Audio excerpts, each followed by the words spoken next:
Naubusan na ng budget para sa planong pagpatalsik sa ating Pangulong Bongbong Marcos. Kahit pa may budget kayo, wala na kasing naniniwala sa inyo. Yung mga nagsasabing 32 million ang boto ni Sara, nangawala na po lahat. Dito na lang yung natira. Kasi ito mga DDS, yung mga bumoto kay Sara kasi ikinampanya ni Martin Romualdez.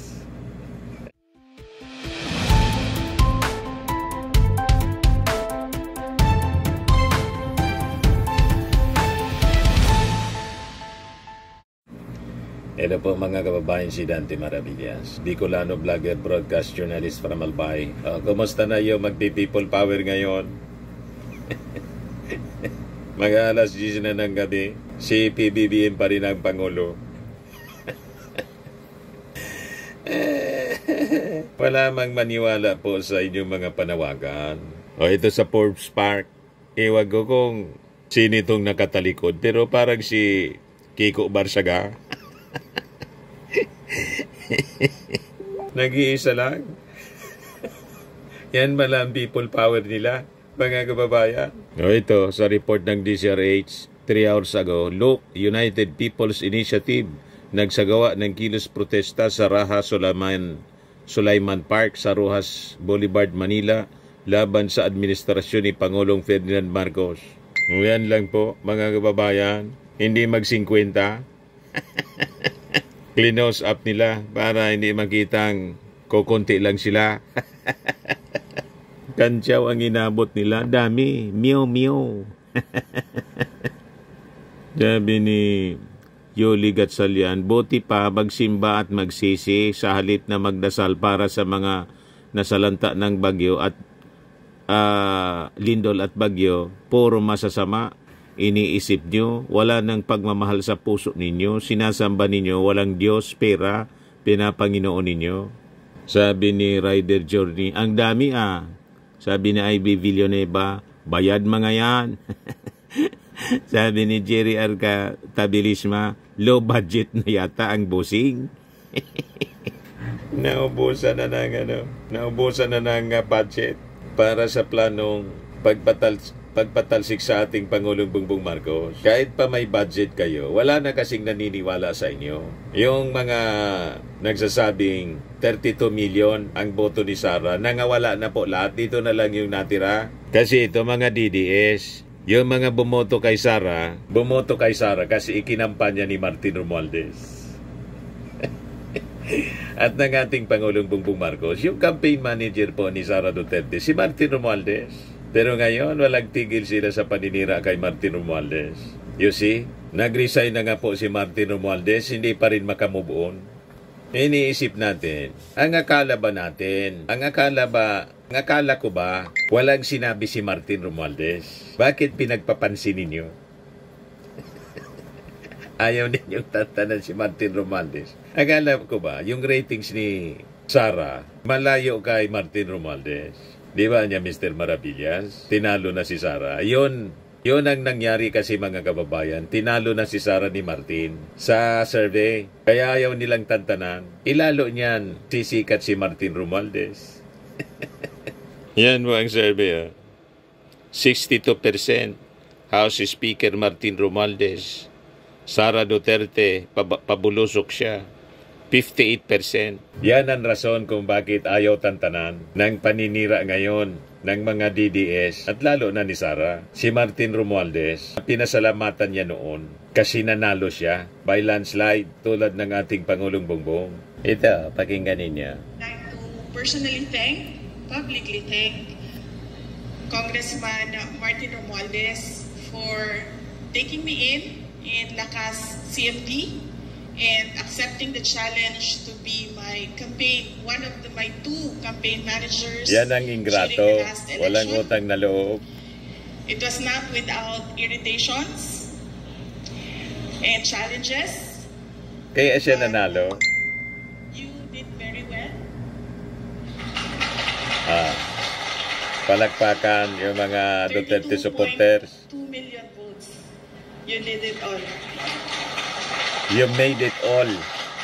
32 million votes. Galing mismo sa Alam bibig nyo, ni Sara. Pagod, puyat, luha, lahat yun ni Congressman Martin Romualdez. Kita mo? And as a candidate, I'm truly appreciative of how he took care of me. Actually, silang dalawa, dalawang campaign managers ko. I was always with food. Hindi siya I was nagutom. always full. Busog na And, busog lagi siya. Lahat galing Kasi kay sila Martin nagpapalitan Romualdez. na nagpapadala ng pagkain sa akin. So one campaign manager will send today, the next day, and the other campaign manager will send me food.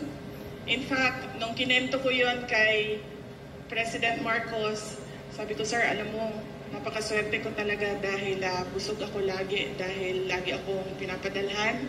Sabi niya, nasaan na ba ang mga campaign managers ko? Bakit hindi ganito ang nangyayari sa akin?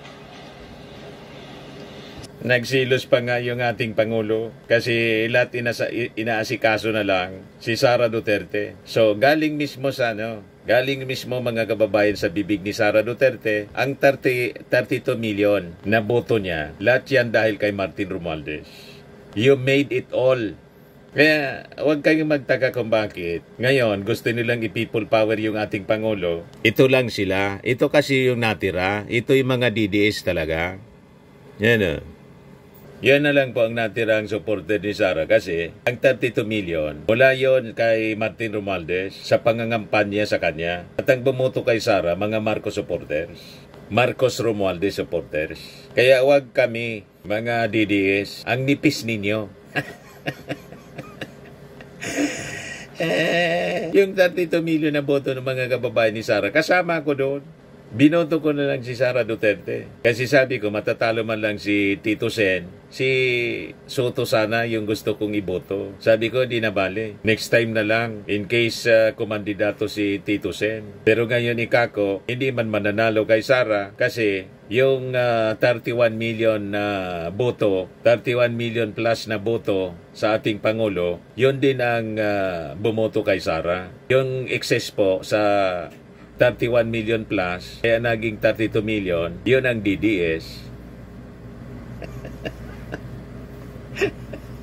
Yan sila po. Kaya hindi makamove on sa paninira ang mga DDS kay Martin Romualdez. Napaka walang utang na loob ni Sara at ang mga DDS, mga kababayan. Niloklok ni Martin Romualdez si Sara sa pagiging vice-presidente, sinisiraan na sinisiraan nila. Kung ano-ano, mga kababayan na iniimbintong istorya. Recycle nila yung mga issue and lies. Yung issue nila lies. True lies. Kasi alam nila, mga kababayan, si Martin Romualdez kasi remains as one of the smartest political minds today. Yan ang totoo niyan, mga kababayan. He is trusted, connected, and respected by leaders from every district sa buong bansa. Kung hindi nag-resign si Speaker Martin, hindi man po siya mapapalitan bilang speaker. Nag-resign na lang for delikadesa kasi isinasabit yung kanyang pangalan. Yan ang ebidensya.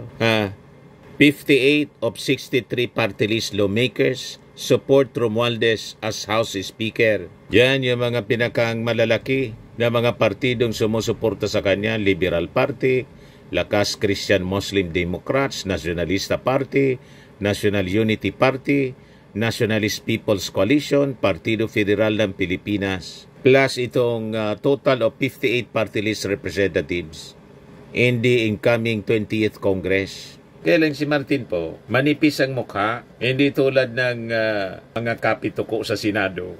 Tapos yung Vice Presidente, kapito ko, na-impeach na, ayaw pang umalis. You see?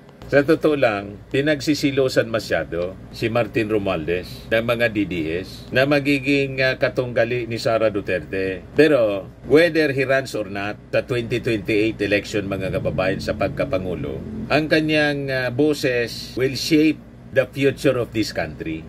Yan ang katotohanan yan. Suportado siya ng mga congressmen sa buong Pilipinas, Luzon, Visayas, and Mindanao. Super majority nga po ang sumusuporta sa kanya. Yung mga DDS influencers, manira pa sila ng manira mga kababayan kay Martin Romualdez. Pero hindi apektado ang suporta mga kababayan ng mga congressmen na may direct influence sa mga mamamayan ng bawat distrito. Yan ang katotohanan. Kaya masyadong insecure si Sara Duterte. Kaya walang tigil siya sa pagbanggit na Martin Romualdez. Pati si Chis Escudero na pinaniniwala ang magiging katandem, President, Vice President ni Sara. Walang tigil din sa pag-atake kay Martin Romualdez. Bukang bibig si Martin. Nagets na ninyo mga kababayan? Kahit yung tatay ni Sara, si Digong po, believe kay Martin Romualdez. Yan June 16, 2021. Duterte to support Romualdez if he runs for VP. President Rodrigo Duterte on Wednesday said he will support House Majority Leader and late 1st District Representative Martin Romualdez should he run for Vice President in the 2022 national elections. Duterte said he made this promise to Romualdez to end the speakership rivalry between his allies in 2019. Kita ninyo, pagkatapos, dahil tinitingnan nila, magiging maigpit na kalaban si Martin sa 2028, walang tigil ngayon na sinisiraan ni Sara.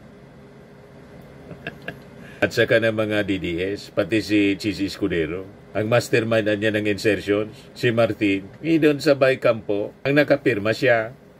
Wala man si Martin, ni pangalan ni Martin, wala. Di nga nag-attend ng conference si Martin Romualdez.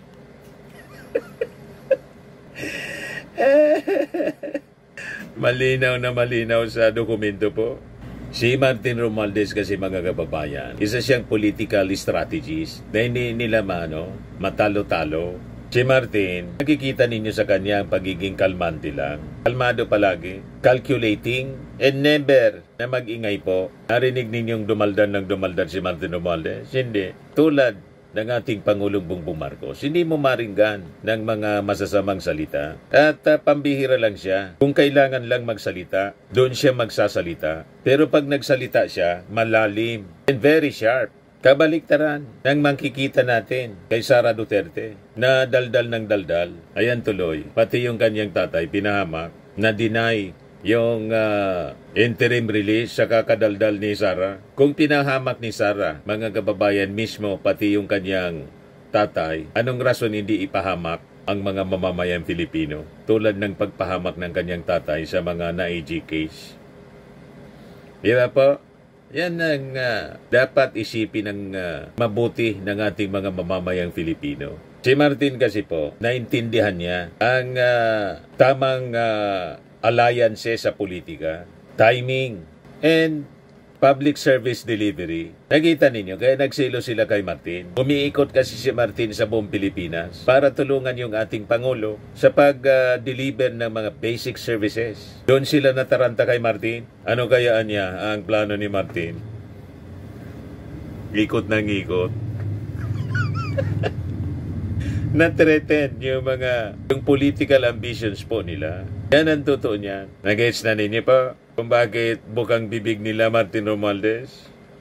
Other than, sa pagbanat nila kay Martin, they hope na tatamaan yung ating Pangulong Bongbong. At magatungan ng people power, hindi na makatapos ng term yung ating Pangulo.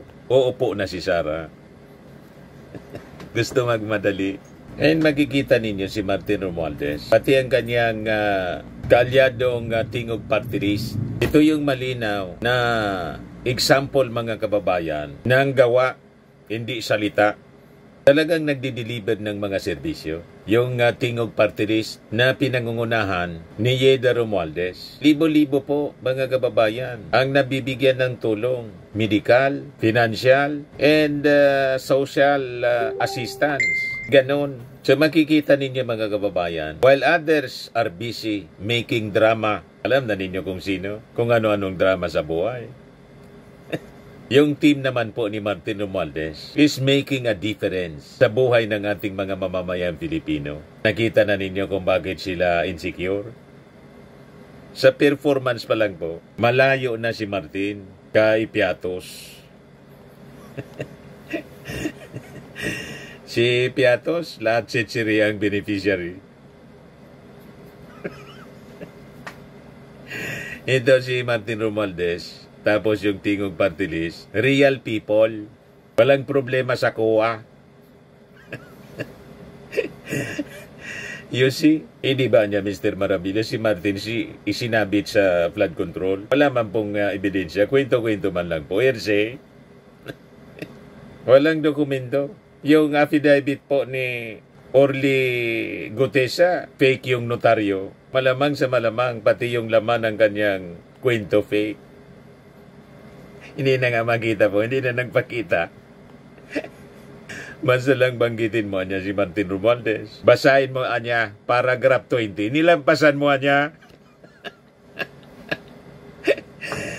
Alam niyo kung sino yung nagsabi, nagko-coach kay Gutesa. Basahin mo lang niya. Nilampasan mo yung paragraph 20.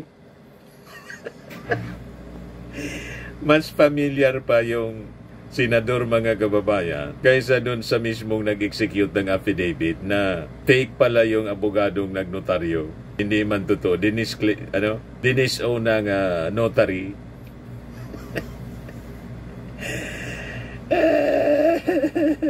Walang kaso, mga kababayan, walang papel. Lahat lang yung akusasyon po, lahat lang smoke, walang fire.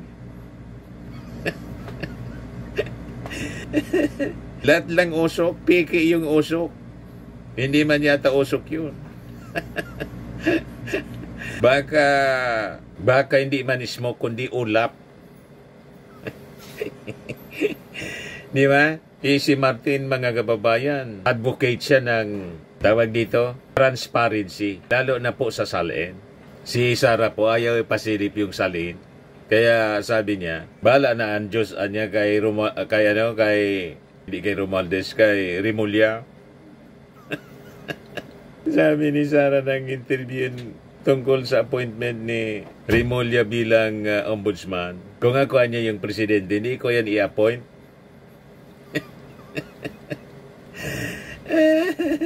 Hindi ka man talaga magiging presidente. Yan sabi ni Sara Duterte. Huwag niyang silipin niya, ilagay na niya sa harap niya at pag-aralan niya nang maayos kung ano man yung gusto niyang gawin. Pasadyos na lang natin siya at ang kanyang mga gagawin bilang ombudsman. Yan sabi ni Sara po. So makikita na ninyo ang reality about all these attacks. Politika talaga po. Pinopolitika lang si Martin Romualdez. Napakalinaw. As they failed to beat him with logic, ginagamitan nila ng lies, kasinungalingan po. They failed to match Martin's strategy. Yan ginagawa nila. They weaponize fake scandals. Tulad ditong pagsabit kay Martin sa blood control scam, taka sa insertion. Yan nakapirma sa insertions po. Sabay cam report si Chis Escudero. Wala yung pangalan ni Martin sa Bycam report po. At sabi ni Congressman Puno, hindi man na niya siyang pumunta dyan. Nandyan na niya si Saldicot saka si Chis Escudero. Yun pati yung nakapirma. You see?